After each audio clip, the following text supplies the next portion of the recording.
बर' सावथुनल' नङा दिनै जोङो बे बर' हारिमुवा बिराद मुलुग दरबाराव मोनसे जायगा मोननाय मोनसे हारिमु आरो बे हारिमुजों लोगोसे जोङो जाय हारियानोखि हारिमु गैया जाय हारियानोखि मोनसे बेबायदि संस्कृतिबान जाया कालचार जाया बे हारिया अन्तत बियो गनायथिखौ मोननो हाया। जोबोर गोजोनथाव बाथ्रा गुवाहाटीनि बे शंकरदेव कलाक्षेत्र दिनै बिसानि बर' सावथुन माने आर्टिस्ट एस'सिएशननि बावहाय 10थि माने मोनसे एवार्ड सेरेमनि जादों बावहाय खुंनाय जादों आरो गुबुन गुबुन दाब दाब जायगानिफ्राय बावहाय आर्टिस्टफोर एबा महरगिरि बिथांमोना नुजाफैदों। नोंथांमोना बयबो मिथिगौ जे बर' सावथुना दिनै गोबां बोसोरनि उनाव जोङो माखासे जायफोरनिखि प्रडिउसार डाइरेक्टर दङ आरो जोंदाव बड'साखौ लाफानानै जोंनि जाखांफुनाय जायफोरनिखि बर' सावथुन दैदेनगिरि आरो लिडगिरि आरो प्रडिउसारफोर दङ बिथांमोना दिनै जानजि खाफ्रादों गावनि हारिमुजों लोगोसे सावथुन मुलुगखौ मोनसे मुलुग दरबाराव लांनो थाखाय नाजादों। बे जोबोर गोजोनथाव बाथ्रा आरो बेखौ बोसोरे बोसोरे खुंनानै दिनै 10थि बोसोराव हाबदों। बे जोबोर गोजोनथाव बाथ्रा।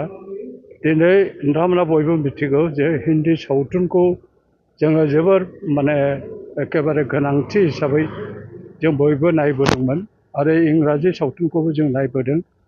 नाथाय माखासे ओनसोलारि सावथुनफोर दङ जेरै रायजोआरियाव दिनै असमियाखौ लाफानानै बेंगलि तामिल बायदिसिना दङ। दिनै बर' सावथुना एसे उन जानानै दंमोन आरो बेयाव बर' सावथुनखौ जोङो मोनसे मुलुग दरबाराव लांनो थाखाय जिहेतु बर' रावा 9थि फारियाव हाबबाय भारत संबिजितनि 9थि फारियाव हाबबाय आरो बे रावजों लोगोसे हारिमुखौबो समब्रा समब्रि जौगाहोनो थाखाय जों नाजानांगौ। जोंहा दिनै रिच कालचारेल हेरिटेज जोङो बिराद माने मख'जाथाव मोनसे हारिमुवारि जोंहा बिथिङाव जों दावगानो हाबोदों आरो जोंहा सावथुनल' नङा जोंहा हारिमु बिथिङाव जों जोबोद दावगानो हादों। दिनै नेशनेल डेन्स हिसाबै बागुरुम्बा बारदै सिख्ला आरो बिदिनो दावस्रि देलाय मोसानाय आरो खेराइनि माखासे रिंसारथि माखासे नटेसन बेफोरो जोबोर माने गोख्रों हिसाबै जोङो बेखौ माने गनायथि मोननो हादों। बेजों लोगोसे जोङो बे सावथुननि गेजेरजों जों समाजखौ फोसाबनो थाखाय नाजानांगौ आरो जायफोर प्रडिउसार आरो जायफोर सामलायगिरि डाइरेक्टर बिथांमोन दङ जायफोरनिखि स्ट'रि राइटारफोर दङ स्क्रिन प्ले राइटारफोर दङ बिथांमोना साननांगोन जे पजिटिभ लाइनाव जोङो सावथुनखौ बे स्ट'रिखौ लिरनांगौ आरो जोङो गुबुन हारिफोरबायदि जोङो बायदिसिना प्रेसिडेन्ट एवार्ड बा पेर'नमा बा बायदिसिना जोङो एवार्ड मोननायनि थाखायबो जोङो नाजानांगौ। दिनै नोंथांमोना बयबो मिथिगौ जे जोंहा नेसनेल सेन्सर बर्ड दङ स्टेट सेन्सर बर्ड दङ। बे फिल्म माखासेखौ सेन्सर खालामनानै बेनि बिथिंखौ गोख्रों खालामनानै जोङो जाहाथे रजत कमलनिफ्राय स्वर्न कमल बायदिसिना जोङो एवार्डखौ मोननो हायो।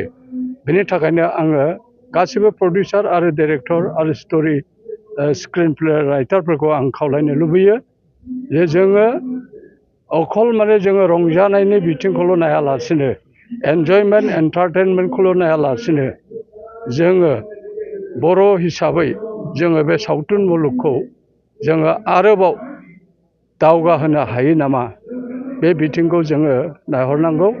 दिनै मोनसे आङो आंखाल मोनसे सानगासिनो दङ जे दानि इनफरमेसन टेक्न'लजि आरो 21st सेन्चुरियाव फेसबुक आरो कम्पिउटार मुगायाव इलेक्ट्रनिक मुगायाव जोङो सिनेमा हलखौ मिनि सिनेमा हलखौ जोङो आसा लाखिबाय थादोंमोन आरो बिटिआर सरकारखौ जों बुंबोदों बर' थुनलाइ आफादाबो दुलाराय बर' फरायसा आफाद आरो हारिमु आफाद आरो बिदिनो दिनै माने बिसा बिथांमोनहाबो खावलायबोदों जे जोङो बिटिआर ओनसोलाव बर' डमिनेटेड एरियायाव जोङो बे सावथुनफोरखौ दिन्थिनो थाखाय पाब्लिकनि मोनसे एन्जयमेन्टनि जों लोगोसे प्रडिउसारफ्रा आरो डाइरेक्टरफ्रा जाहाथे फाइनान्सियेल बेनिफिट मोननो हायो बेनिखायनो जोङो सिनेमा हलनि गोनांथिखौ बुंबोदों आरो बे सिनेमा हलखौ लुफुंनानै होनायनि थाखाय जोङो आथिखालाव जोङो सरकार आरो स्पेसियेलि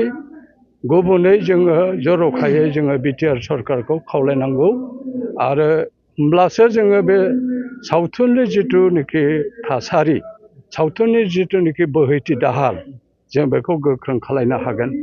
दिनै आं गासिबो महरगिरि बिथांमोनखौ गासिबो माने सावथुन सिबियारि बिथांमोनखौ आं दिनैनि बे बुब्लियाव गासिबो आंनि गोसो गोरबोनिफ्राय हामलायथि जासिहरबाय आरो बे 10थि फिल्म एवार्ड सेरेमनिया जाहाथे मोजाङै मोजां थाङो बेखौनो आङो आसा लाखिबाय आरो बयनिसिमबो आंनि गोसो गोरबोनि साबायखरखौ बावबाय।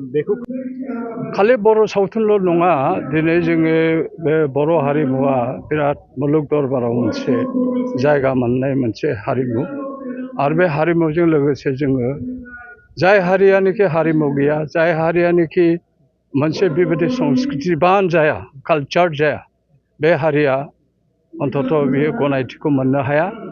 दिनै नोंथांमोना नुदों जे साउथ इन्डियान जेब्लानाखि हारिमु दिन्थिफुंनाय जों नुनो मोनदों मस्ट क्लासिकेल आरो मडार्नजों बिथांमोनहा खारदों आरो बिथांमोननि जिथु नटेसन बे रिंसारथि नटेसनफ्रा बिराद स्ट्रं आरो जोंबो माने जोङो थाखानाय जिनिसखौ जोङो रिफर्म खालामनानै जोङो स्ट्रं खालामनो नाजानांगौ आरो जोङो खालि सावथुनल' नङा जे जोंनि हारिमुखौ जों गोख्रों खालामनो नाजानांगौ आरो बे हारिमुनि गेजेरजों जोंहा मोनसे आंखाल जों नुनो मोनदों जे जोङो जायफोरनिखि मुंदांखा मोसाखावरिफोर दङ मेथाइ खनगिरिफोर दं प्रडिउसारफोर दं डाइरेक्टरफोर दङ बायदिसिना दङ बिथांमोनखौ जोङो मोनसे एवार्ड होनायनि राहाखौथ' लानायानो जाबाय नाथाय जोङो नेसनेल लेभेलाव जोंहा माने ललित कला एकाडेमि दङ बावहाय जोङो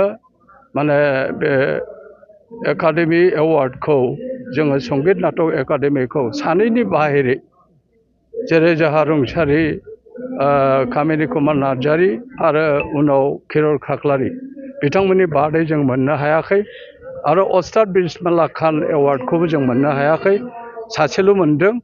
बेनिखायनो जोङो एवार्डनि लाइनावबो बे बान्थानि लाइनावबो जोङो महरगिरिफोरखौ जोङो थुलुंगा होनो थाखाय जोंहा ललित कला एकाडेमिनि जिथुनिखि संगित नाटक एकाडेमि दङ बे बान्थाखौ मोननायनिबो मोनसे राहा जों लानांगौ आरो दिनै बे जिथुनिखि बिसानि सिङाव थानाय जिथुनिखि जों नुनो मोनदों बिथांमोनहा एवार्ड प्रेजेन्टेसन होदों आरो बिथांमोनहा फिल्मखौ सायख' आरो गान बाजनाखौ सायख' बिथांमोनहा महरगिरिफोरखौ एनकारेज खालामनो थाखाय सावथुन मुलुगनि मानसिफोरखौ फावखुंगुरफोरखौ माने एक्टिभ खालामनो थाखाय बा बिथांमोनखौ थुलुंगाथि होनो थाखाय जिथुनिखि हाबाफारि लादों आं बेखौ गोसो गोरबोनिफ्राय बरायो आरो इयुनाव जाहाथे बिथांमोना आरोबाव बारानिफ्राय बारा खामानिखौ मावनो हायो आरो आसाम सरकारनि जिथुनिखि फिल्म फाइनान्सियेल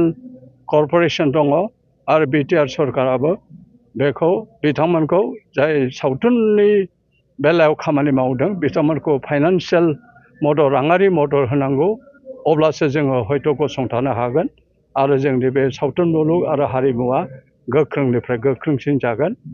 दिनै नोंथांमोना मिथिगौ जे बागुरुम्बाया दिनै बा बारदै सिख्लाया नेसनेल मोनसे डेन्स हिसाबै स्वीकृति मोनबाय आरो लोगोसे जोङो बायदिसिना माबाखौ जोङो GI टेगबो मोननो हाबाय। GI टेग मोननायनि लोगो लोगो बे जाथिनि कालचार बे जाथिनि फुड प्रसेसिं बे जाथिनि गाननाय जोमनाय हेन्डलुम बायदिसिना बेयो मुलुग दरबाराव मोनसे गोख्रों बिथाथि हिसाबै थांनानै थागोन आरो इयुन जोलैया जाहाथे बेखौ माने आजावनानै लानो हायो आरो इयुन जोलैया जथेस्थ' खामानि मावनायनि मोनसे लामा नुहुरगोन होननानै आं सानो। गिबियावनो नोंथांमोननिसिम आंनि गोसो गोरबोनि साबायखर बावबाय। आङो द्रप दोनाखै एसे गोबाव सम फिसा प्रडिउसारफोरनि दिहुननाय सावथुनाव बाहागो लाबाय थादों आरो लालांबाय थागोन।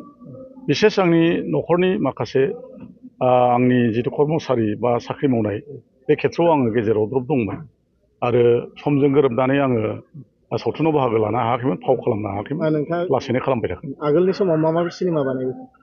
गोबां खालामबाय, खमसे खम 15-16सो सावथुनाव आङो फाव खालामबाय आरो प्रडिउसार दङ दा रजेन नार्जारि, बिथांनि प्रडिउसाव आं गोबां गाबाय आरो गुबुननि प्रडिउसावबो आं गादों। दा नोंथाङा मा मावनानै दं? दा आङो रिटायार्ड जाबाय, अबसर मोनबाय, दा फ्रि जानायखाय आङो फिसा दा बे सावथुनाव दा ओंखारफिननानै फाव खालामगासिनो माबाफोर दं। सरकारि जब मावो? आङो इरिगेसनाव मावोमोन, इरिगेसन डिपार्टमेन्ट मावोमोन, रिटायार्ड जाबाय, आं बोसोरब्रै जाबाय। नोंथांनि एड्रेसा? आंनि एड्रेसा गामिया खासिक'त्रा, डिस्ट्रिक्ट चिरां। Thank you.